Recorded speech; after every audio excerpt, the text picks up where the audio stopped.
Jeremy. And I'm Casey. Welcome to our farm, Cornucopia Orchards.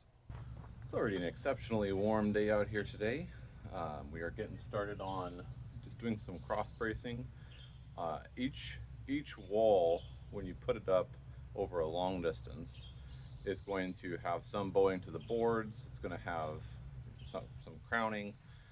You want to try and get the crowning all the same direction, but in spite of that, when it's time to put up the interconnections, in this case, we're starting to prepare to put up our cross beams, you want to make sure that your walls are as plumb as possible and that you have the correct measurement between point A and point B, your cross. So right above us here is a string line that I moved from down low to up high now that the top plates are done. And it's marking that there's going to be a beam right here behind me. So I'm putting in a number of bracers to get the wall to be plumb. And in this particular case, the wall behind me here is leaned in slightly, and we are slightly off of our measure of 28 feet in the width of the building here. So by leaning it out, I can pretty much correct both of those issues at the same time. So we only need about 1/8 to get to plumb here, which is very easy to do. I'm going to get the screws up to a position where they will go into the wood, and then all that I have to do is put my weight against the board so it doesn't slip, and then lean against the wall.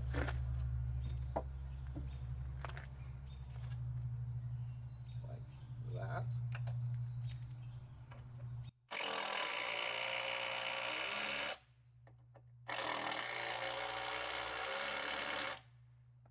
Got some piglets huddling up for warmth. It's a chilly morning out here. It's been hot the last couple of days, but today it's cooled down a fair bit, and they do like it to be very warm. Got the heat lamp on up inside there to help out with that. Mama's getting her morning food. Still no piglets yet from our third mama. And just a beautiful day to be out here in the paddock. Today, this is going to be my starting mission for the day. So this is Tansy. For those of you who have it in your fields and have animals, you probably know about Tansy. So Tansy is a plant that grows 1 year, at least this variety, as a small non-flowering plant. And then the second year, it shoots up like this and has these big, kind of pretty yellow blossoms. There is a natural predator for it, and it eats the leaves and damages the plants while it does, which is great, but it's never, in the fields I've seen, it's never kept up with the Tansy. And here's that caterpillar I was talking about. And the thing about Tansy with livestock is that if livestock get in their feed, it will poison them. And it doesn't take very much of it. It does take some, but it doesn't take very much of it if the animal does eat it by mistake, and it can be fatal. So I'm going to go through and pull all of these. And at this point in the year, it's sufficient if you just get it down to the ground. So oftentimes the roots will not come out if the ground is hard. I may still be able, it's probably still wet enough, even with the last 2 days of dry heat, that I can get that to come out, but possibly not. So I'm gonna go ahead and just pull this one. We'll see how we do. So I try to grab them as low as possible to the ground, right around the stems, and then oh, that one actually was very shallow rooted. I've kept it pretty wet, so it hasn't had root very far down. That's a good thing. These do tend to tap root, and this one did not have that. So now that that's pulled, typically, if it's in dry hay, is the main danger, but an animal might choose to eat on it. So what I'm going to do is I'm just going to throw all of mine on this brush pile. Pigs won't get up there and touch that. So it should be a quick job to go through the paddock and grab. There's only a handful that need grabbed, maybe 20 or 30 plants, and get that brushed out. And then we're going to water. So I've got two string lines here. The top string line is exactly the center of the beam that runs across and supports this section of the floor. I wanted to make sure that we had really good bearing here on the lower area. We are very far up.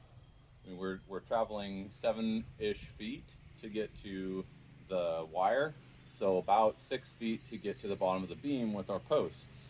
That means by code and logically we need to have a anchor on the bottom.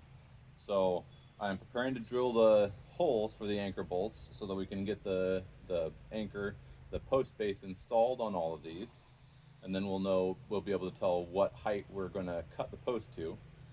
So what I decided to do, quick, easy, and didn't require a whole lot of setup or extra gear, is just to run two strings. So the bottom string and the top string, I plated to make sure that they were plumb, and they are, and they're the center of the post.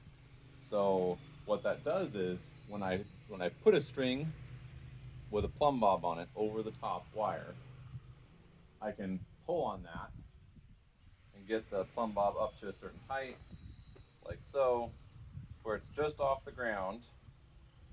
Then I just make sure that it's on one of my little black lines that I've marked for distance on the top wire. So what happens if you have isolated footings in your house and, like mine, your contractor poured them, had marked them out, everything looked good, but then dropped the form and put it in the wrong spot, and now you have a post that's supposed to go in that will have no bearing on the concrete? Let me give you an example. This pad right here is supposed to be 6 feet in. I've marked on the string line up here, so here's our 6 feet. Got a plumb bob. So basically this little blot of concrete. So we're gonna start with a little piece. I'm just gonna jam it under there as best I can. Put a foot on the board. So we're getting a nice lift there. Now we're onto this board, so I can move this out of the way. And I'm just gonna lift this up, slide that in. Now I can actually start moving it.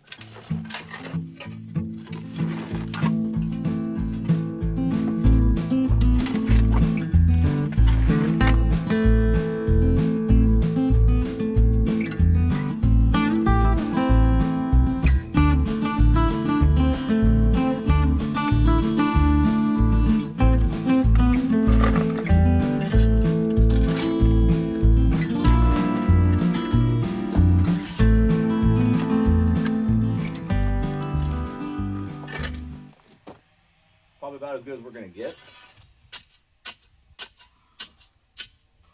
So we should be good to go. And that is one way that you can address that. Now these are only a 8 to 10 inch. These are all, I think, like 8.5, 9 deep by 28 to 30 inches circular, so diameter, instead of a square pads. If it were a lot bigger pad, you'd need a lot more leverage and a lot more strength to move these.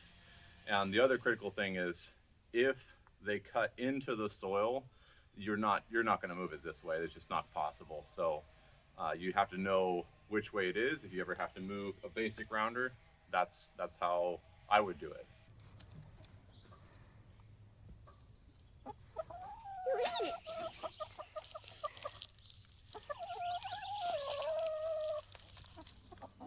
On many houses, the crawl space is much less to do. Our slope, the height of the house, softer soils, and our region's propensity for earthquakes all lead to additional hardware and building requirements, so that our house won't sink, slide off the foundation, or rip apart in strong winds. These girders my dad and I are installing, however, are pretty common. Most houses have joist spans that require support somewhere in the middle, and many have some bearing conditions on the interior of the structure, not just the exterior.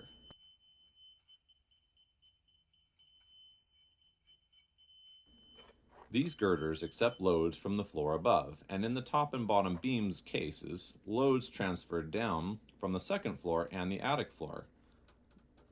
Most importantly, from a finish point of view, the joists for the floor rest on these girders, and therefore the flatness of the floor depends on their being installed in plane and level.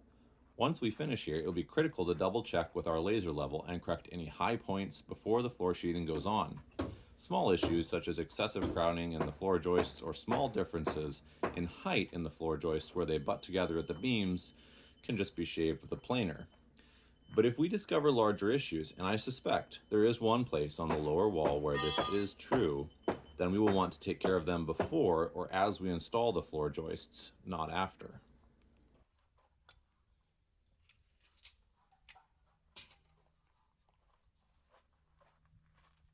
I got these things cut. Wasn't any particular great problem, so we're probably going to have to take it up, jam it in, and then try and get it to come, push it out and try and get it to come down onto it.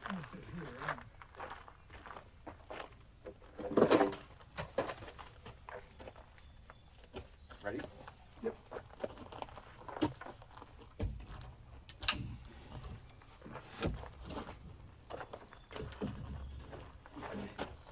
That's what I thought might happen.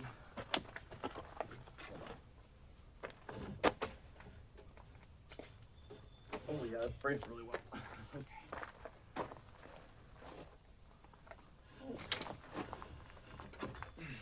Gotta get it thin.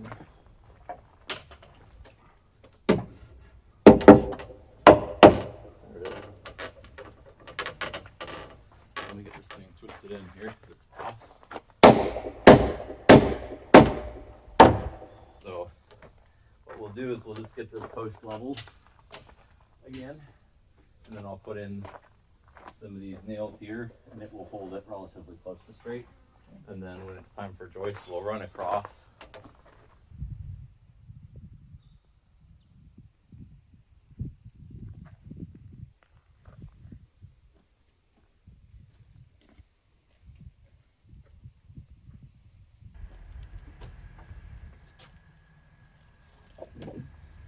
Turn it. Wrong way. Oh, you're right.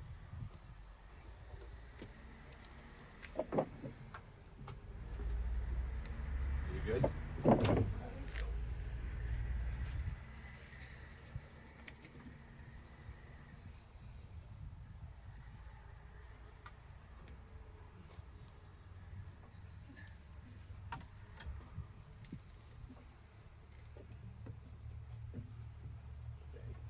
Nice thing is that top being unhinged. Yep.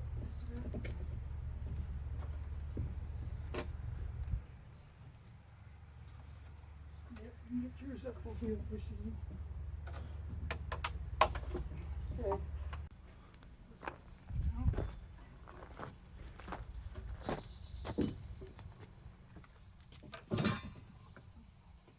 Oh, we didn't mark which side was going where. That doesn't look right to me. Does it to you? That looks right to me.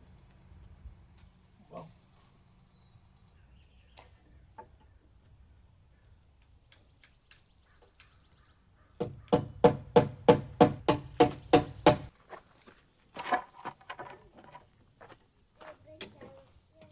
Filling up his trench.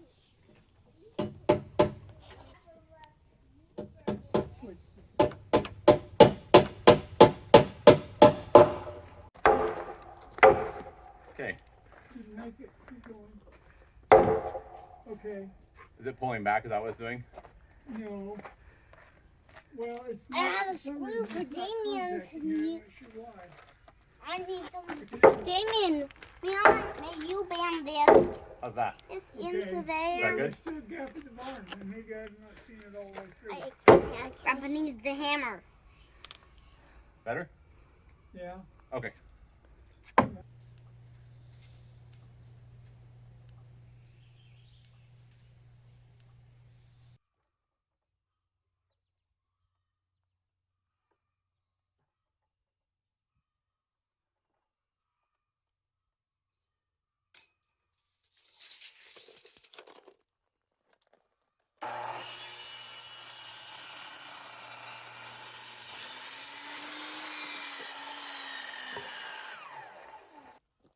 Before I started remodeling our previous houses, I always thought brackets and hangers all just took the same stubby nails.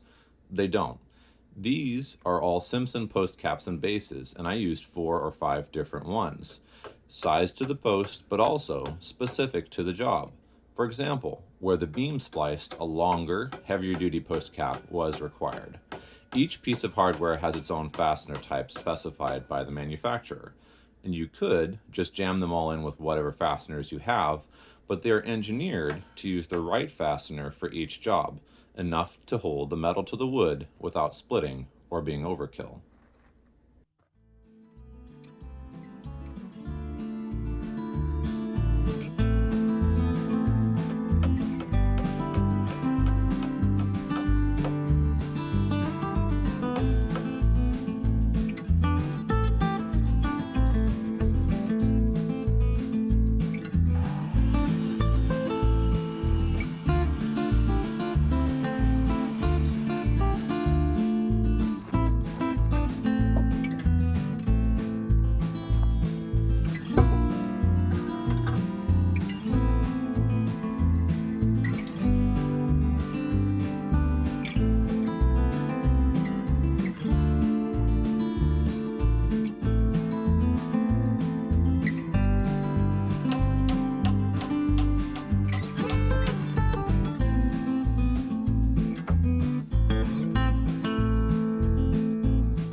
Wow, it feels great to finally see that tank going in the ground. It has been a long time coming.